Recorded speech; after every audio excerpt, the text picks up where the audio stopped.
कई सारे अचरज वाले कारनामे हुए इस राज्यसभा चुनाव में। इस राज्यसभा चुनाव में वो रणदीप सिंह सुरजेवाला जो आदतन हरियाणा से हैं और हारते थे वहां पर आदतन यहाँ पर आकर जीत गए, और वो अजय माकन जो प्रभारी थे राजस्थान के, वो हरियाणा में जाकर हार गए।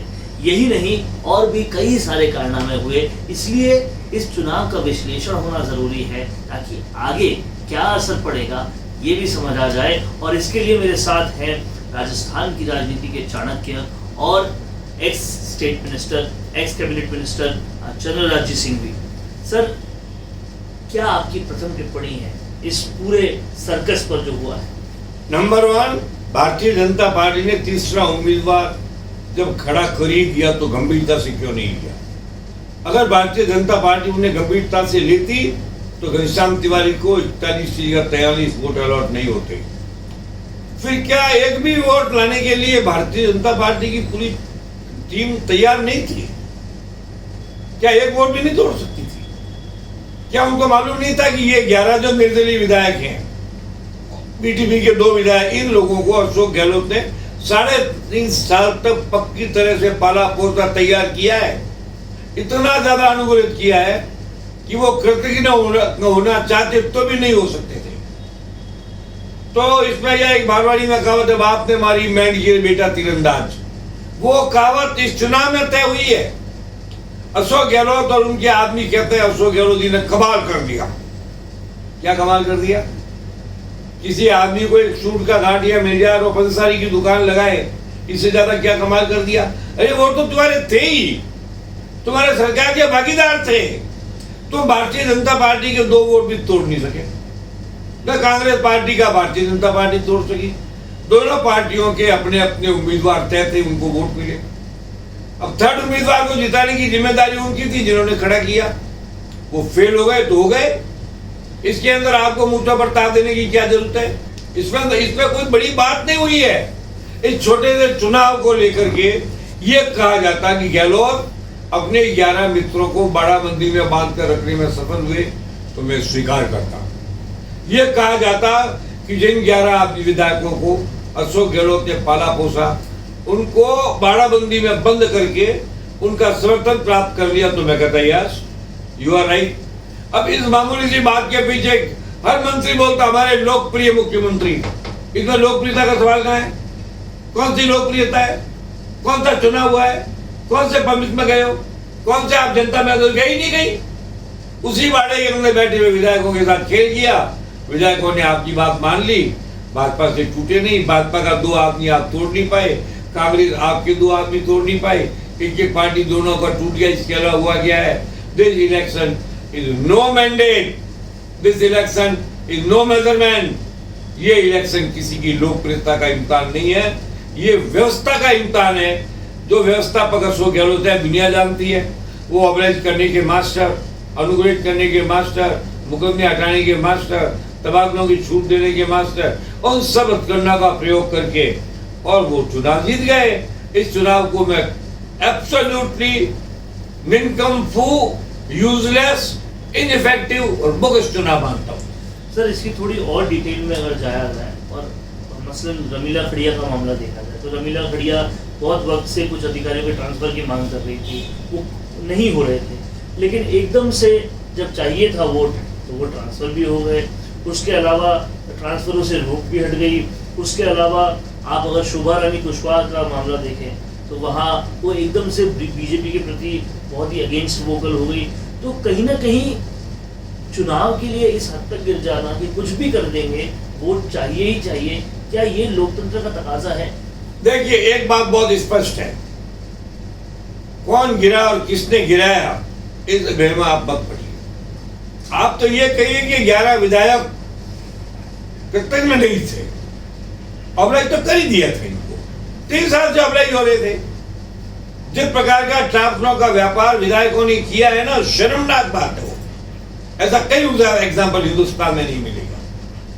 मेरे एक मित्र गए थे ट्रांसफर के बारे में बात करने गए, तो सचिव ने कहा विधायक के लिखवा के लाओ। अरे अगर विधायकों को ही लिखवा के लाना है, विधायक कोई कारण ही ट्रांसफर होनी है, विधायक के कारण ही मुकदमे बनने हैं, विधायकों के कारण ही मुकदमे वापस लिए जाने हैं, तो फिर इस लोकतंत्र के अंदर इस शर्मनाक घटना को आप क्या कहोगे? पर इस घटना का रिएक्शन क्या हुआ? लोगों ने कमेंट किया है, बहुत बड़ा तीर मार लिया। क्या तीर मार लिया तुमने? तुम्हारे आदमी 11 थे, तुमको वोट दे दिए। तीर कौन सा मार लिया? तो इस पर ही कहा जाता है ये सूट का गांठिया मिल गया एक व्यापारी को, और कोई सामान था नहीं, और वो बोला मैं सूट का गांठिया मिल गया, पंसारी की दुकान लगाऊंगी। इस मामूली से चुनाव की जीत को लेकर के आगामी चुनावों से जोड़ने की जो बेशर्म प्रचार की जा रही है वो शर्मनाक है। आगामी चुनाव में मैं आपसे कह रहा हूं, आज तक मैंने कभी गलत भविष्यवाणी की नहीं। इसके लिए मैंने तीनों कहा था तीनों कांग्रेस जीत जाएगी। आप इसे कहा था कौन तीनों की तेरा है। पर आगामी चुनाव के अंदर क्या होगा ये मैं बताता हूं। कांग्रेस सरकार तो छोड़ो, सर्कस भी नहीं बना पाएगी, रिंग मास्टर भी नहीं होगा इनके पास। बड़ी मुश्किल से 15, 20, 25 सीट अशोक गहलोत जी लाएंगे। मारवाड़ में 2 सीट नहीं आएगी। कहां आएगी? क्योंकि जो लोकप्रिय है उन्हें तो सोनिया गांधी ने अलोकप्रिय बता दिया। गंगानगर में 40,000 आदमी, करौली में 30,000 आदमी, गंगापुर सिटी में 20,000 आदमी। इसको तो कोई कांग्रेस का नेता लोकप्रिय नहीं कहता है, और एक राज्यसभा का टुकड़ा लिया है उसको आप लोकप्रिय कहता है। इन कांग्रेसी नेताओं की बोली के ऊपर लगाम लगना चाहिए। इन्हें मालूम नहीं कि कौन क्या है। मैं विपक्ष का आदमी, सब खिलाफ हूं कांग्रेस के, मैं स्वीकार करता हूं कि सचिन पायलट लोकप्रिय है, उसकी लोकप्रियता को सलाम करनी चाहिए। अशोक गहलोत मैनेजमेंट के मास्टर है, वो अनुग्रहित करके, भ्रष्ट बना करके, ऑब्लाइज करके, ट्रांसफर करके, काम करवा के, पैसे खिलवा के, पैसे खा के, इन सब मामलों में उनका कोई मुकाबला नहीं है। इसलिए वो इस बात को मैं स्वीकार करता हूं। पर मैं लोकप्रिय शब्द का प्रयोग गहलोत के लिए करने वालों पर मुझे दया आती है। लोकप्रियता इसको कहते हैं क्या? लोकप्रियता इसको कहते हैं जो सचिन दिखा रहा है लोकप्रियता। अब एक बार मैं आपसे और बात बता दूं। लोग कहते हैं साहब 3 टर्म चीफ मिनिस्टर रह गए, बारी बारी आए। बोला सुखाड़िया 17 साल तक एक बार भी हाल बिना मुख्यमंत्री रहा। उसने कभी ये बात कि मैं 17 साल रह गया हूं। क्या सुखाड़िया के समय कोई बाड़ाबंदी हुई? क्या सुखाड़िया के समय कोई गुटबंदी हुई? और अशोक गहलोत ने हराया भी तो किसको हराया? सतीश पूंजा, राजेंद्र राठौड़ को। सुखाड़िया ने हराया था बलराम जाकर, रामदास मेहता, कुंभाराम आर्या, परशुराम मेहता, नाथुराम मेहता, शिवचरण माथुर, ऐसा वो हराया था। पर उसने भी कब्जे अपनी मूंछों पर ताप दी के कहा कि मैं बहुत बड़ा नेता हूं, मैं बहुत लोकप्रिय हूं। लोकप्रिय थे ही, सुखाड़िया जी का आज भी नाम है। 17 वर्ष तक एक बार भी हारे बिना अनवरत रूप से जीतना, इस बात को तो श्रेय कहा जा सकता है। कभी हार गए, कभी एक वोट में सीपीआई हार गया तो आप बन गए। सोनिया जी की मेहरबानी का समुचित पुरस्कार पाने वाला व्यक्ति अपने आप को ये तो कह सकता है कि मैं सोनिया जी का अत्यंत विश्वस्त हूं, इसमें मुझे ऐतराज नहीं होगा। पर अपने आप को जन नेता कहे, जनप्रिय कहे, जननायक कहे, लोकनायक कहे, इस बात पर मुझे दया भी आती है और शर्म भी आती है। और जो कैंडिडेट दिया गया, चाहे बीजेपी में चाहे कांग्रेस में, वो रणदीप सिंह सुरजेवाला जो कभी पब्लिक के थे ही नहीं, हर चुनाव वो हारे हैं। मुकुल वासनिक का भी कोई पब्लिक प्रेजेंस खास है नहीं। प्रमोद तिवारी कह सकते हैं कि यूपी में कुछ जीतते आए हैं, लेकिन घनश्याम तिवारी दूसरी तरफ वो भारत वाहिनी से लेकर कांग्रेस सब जगह घूमकर वापस बीजेपी में पहुंच रहे हैं। आपने उनको तवज्जो दी थी। कैंडिडेट के बारे में आप क्या कहना चाहते? कांग्रेस ने जो किया वो तो शर्मनाक है।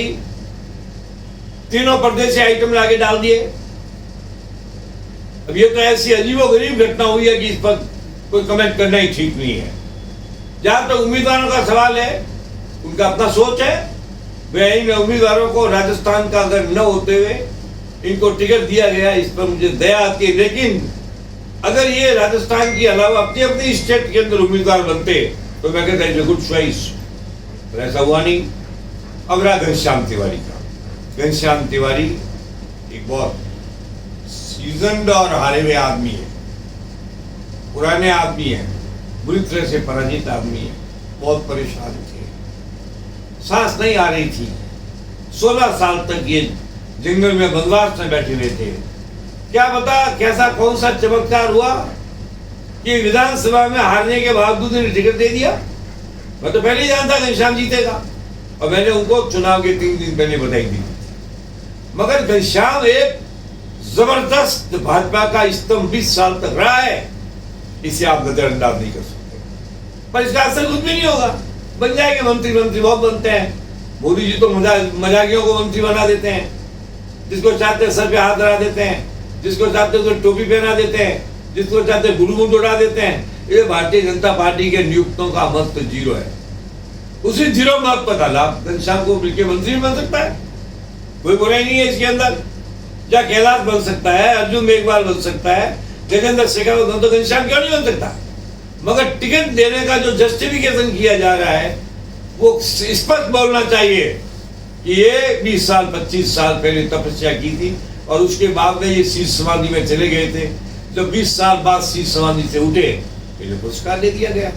इस बात को यहीं पर समाप्त कर दिया जाना चाहिए।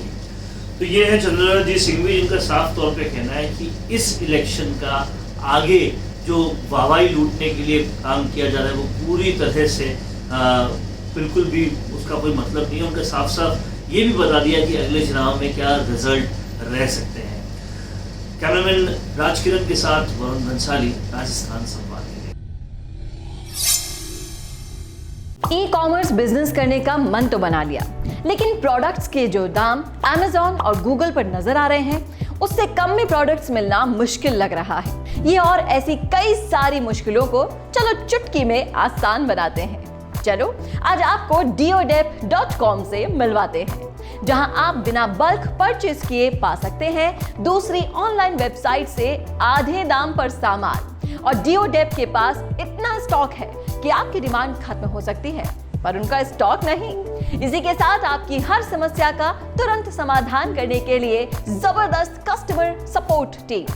इसी के साथ वेबसाइट से लेकर फोटोज तक की सारी वो मदद जो कि आपको अपने बिजनेस को ऑनलाइन ले जाने के लिए चाहिए, आपको एक ही जगह मिल जाएगी और वो है deodep.com। सोचिए मत, अभी इंक्वायरी कीजिए।